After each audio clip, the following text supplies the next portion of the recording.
Hello, नमस्कार। मजेदार podcast पर आपका स्वागत है। मैं हूं राहुल गौड़ और इस पॉडकास्ट पर मैं आपको साहित्य की विभिन्न विधाओं जैसे कहानियां, कविताएं, निबंध, व्यंग, संस्मरण आदि के रोचक और दिल को छू लेने वाले अंश पढ़कर सुनाता हूं। आपको नए साल 2025 की बहुत बधाई।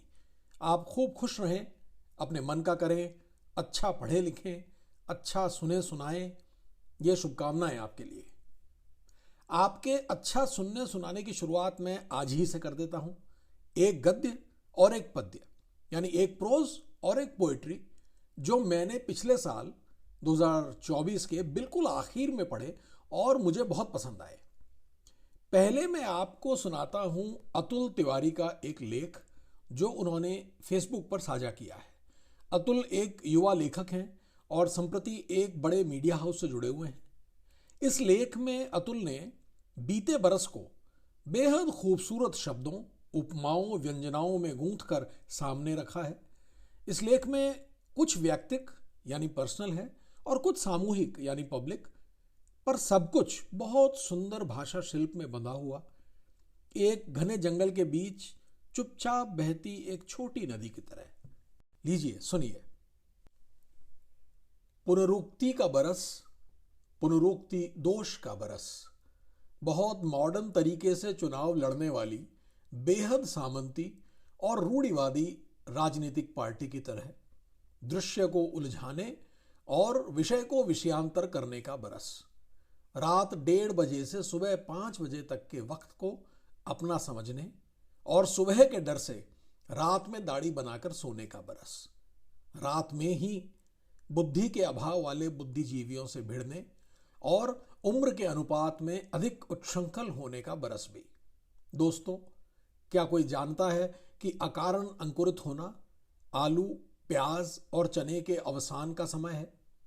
सूचनाओं के आडंबर से एक मामूली पत्थर के कारण नदी के प्रवाह में व्यवधान और कुछ सूखे हुए पत्तों की वजह से भी हरे भरे बागों के ठहराव का समय है। सावन टेंट हाउस से 300 लाल कुर्सियों की व्यवस्था में मुब्तिला अस्पताल अस्पताल तुम्हारे ब्लड ग्रुप का खून खोजने का बरस। हलवाइयों से बयाना वापस मांगते हुए खीज का बरस। जिस अखबार में सभी मृतकों के नाम छापने की जगह नहीं बचती, उस जहरीली शराब से हुई सामूहिक मृत्यु में शामिल होने की इच्छा का बरस। पानी में झूलते हुए पुल और पुल से कूदने वाले परिचित और पुल पर तस्वीरें खिंचाने वालों के साहचर्य का बरस। गंवा देने के बाद पैरों को गति मिलने और राइट हैंडर होते हुए जीवन को जबरन उल्टे हाथ से ड्राइव करने का बरस। विटामिन सी का बरस। विटामिन सी की खिल्ली उड़ाते हुए कफ सिरप और इनहेलर खोजने का बरस। खोजने का बरस। आंखों में जर्दी, पेशाब में पीलापन, गद्य में चिन्ह विस्मयादिबोधक और झंडे में अनुस्वार खोजने का बरस। पहाड़ों के बर्फ पर सरकने और बिल्लियों से संवाद साधने की इच्छा का बरस भी। लोक की विविधता पर अंतिम विचार हावी है। कच्चे रास्ते मिटकर एक तरफा मैदान हो चुके हैं। अहंकार को पानी पहुंचाने के लिए हम मूर्खता के उस घुमावदार अतीत में भी जाने को लगभग तैयार हैं, जिसका निर्माण सूत्र कोई नकली आदर्श वाक्य था। दरअसल सारी निष्पत्तियों का नाश करने के बाद वासना के लिए आधुनिकता के घोड़े पर सवार हम सभी इस सुपरमार्केट के सेल्समैन और ग्राहक होना चाहते हैं। कोई दारूण कथा, कोई सरल सूक्ति या किसी सटीक बहाने का सहारा अगर हमें नहीं मिला तो हमारा क्या होगा? बकौल दिस, बकौल दैट, उद्धरणों से ऊबने और एस्थेटिक से चिढ़ने का बरस। अपनी बहुत कम तस्वीरें लेने और वैगनार नुमा दिल्ली की सबसे औसत गाड़ी बनने, शर्मिंदगी, अपराध बोध और अचूक अवसरवादी होने का बरस। मंगलाचरण में अमंगल करने, लग्जरी सोप की आभिजात्य गंध पर मुग्ध होते हुए लाइफ बॉय होने के नकली दंभ का बरस। दूर कहीं बिजली के जलते हुए तार को सूंघकर दुर्घटना पूर्व की गंध को पहचानने और अधिक उधार लेने और कम बकाया मांगने के बरस के साथ साथ अभी भी वक्त है का बरस। दोस्तों, यह इरादतन नाराज करने, आदतन पछताने और क्षमा मांगने का बरस भी तो था, और तुमसे सिर्फ एक बार मिल पाने का बरस भी।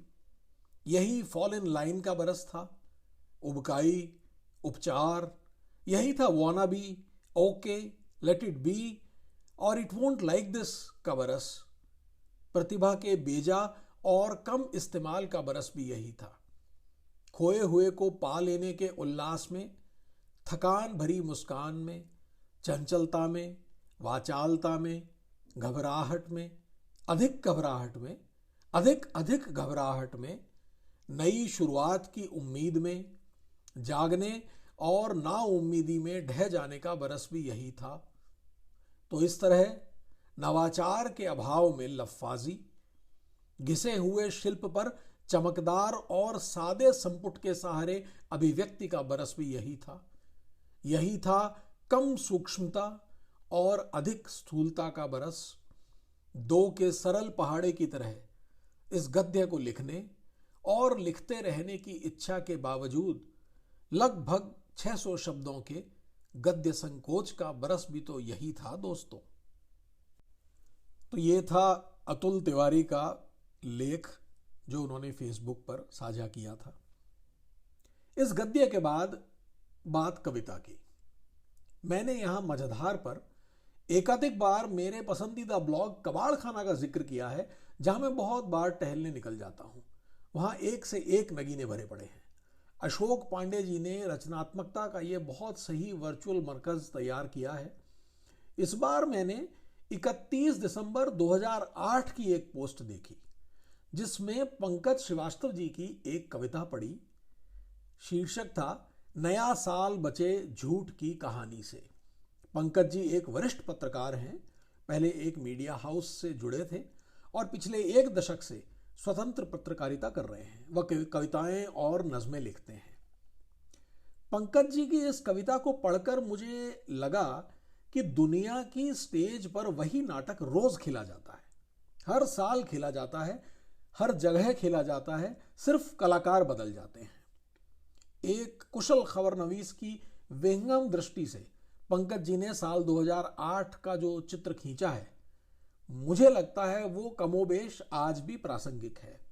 सुंदर भाषा से सजी ये कविता पिछले साल के लेखे जोखे के बाद नए साल को भी उम्मीद से देखती है।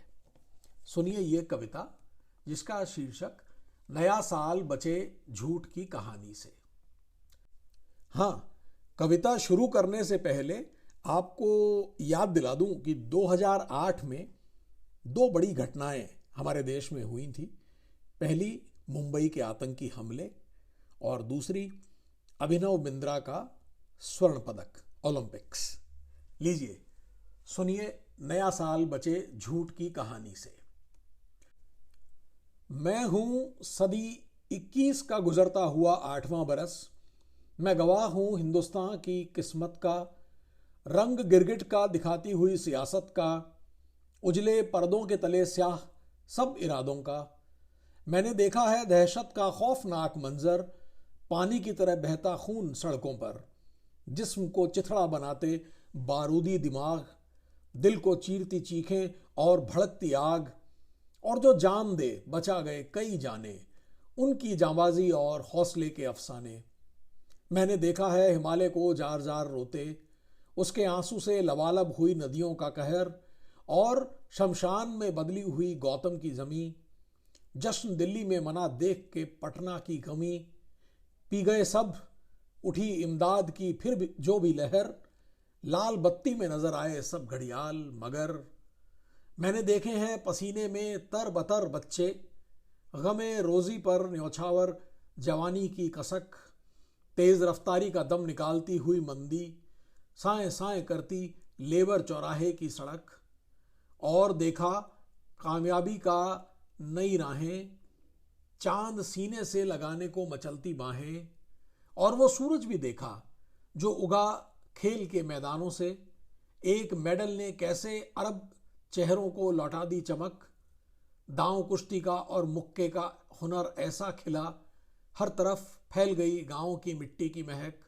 और मंडी में सजे देव गेंद बल्ले के, खेल के हुस्न पे भारी पड़ी सिक्कों की खनक। तमाम किस्सों को सीने में दबाए जाता हूँ, गया वक्त हूँ तो फिर से कहाँ आऊँगा। अलविदा कहता हूँ पर भूल नहीं पाऊँगा। अरे उठो, ये उदासी कैसी, नजूमी देखो फिर बिल से निकल आए हैं। बमों पे बैठे हैं, मुस्तकबिल हरा बताए हैं। कोई टीवी पे, कोई छा गया अखबारों में, चमक चोले में और हीरा जड़े हारों में। बहलाने वाले वही किस्से फिर दोहराए हैं। हंसो हंसो कि लतीफ़ा बड़ा सुनाए हैं। फिर वही नाजिर हैं, वही मंजर फिर सुने मैंने भी थे जब आया था उठाए सिर। पर ऐसा भी क्या कि जश्न की बात न हो, जर्द पन्नों में गुलाबों से मुलाकात न हो। माना हर तरफ पसरा है ये अंधेरा घना, पर हमेशा के लिए कौन इस दुनिया में बना। जो भी आया है जहां में वो जाएगा ज़रूर। तख्त ताज गए ये भी ख़त्म होगा हुजूर। इसलिए उठो, सुनो दस्तक, खोलो किवाड़। दरीचों से फूट रहा है नई किरणों का जाल। इसे बचाओ बुरी नज़रों से, लालच से, बेईमानी से। नया साल बचे सब झूठ की कहानी से। इसका स्वागत करो, स्वागत करो, स्वागत करो। यहाँ ये कविता ख़त्म होती है। मुझे आशा है कि पंकज श्रीवास्तव जी की कविता और अतुल तिवारी का ये लेख दोनों आपको पसंद आए होंगे। एक बार फिर नए साल की आपको बधाई।